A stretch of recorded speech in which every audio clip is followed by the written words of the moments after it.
বাংলা সিরিয়ালের এক উল্লেখযোগ্য অভিনেত্রী হলেন রূপসা চ্যাটার্জি। তিনি অত্যন্ত সুন্দরী একজন অভিনেত্রী। তিনি কিন্তু বাংলায় অনেক সিরিয়ালে হিরোইনের ভূমিকায় অভিনয় করেছেন। এই বছরেরই ৩রা অক্টোবর অভিনেত্রী রূপসা চ্যাটার্জি ও সায়নদীপ সরকার সাত পাকে বাঁধা পড়েছেন। তাদের মধ্যে অনেক দিন প্রেমের সম্পর্ক ছিল এবং এই বছরই তারা বিয়েটা সেরে নিয়েছেন। এত কম সময়ের মধ্যেই তারা দর্শকদের একটি সুখবর দিলেন।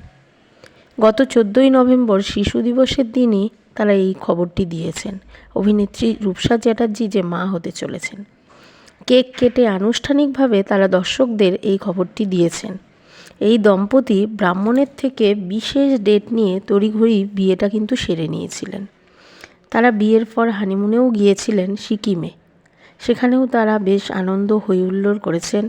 সেই ছবিও কিন্তু সোশ্যাল মিডিয়ায় দিয়েছেন অভিনেত্রী নিজেই। অভিনেত্রী রূপসা চ্যাটার্জির বরাবরের ইচ্ছে ছিল আমি একজন ভালো মা হয়ে উঠব।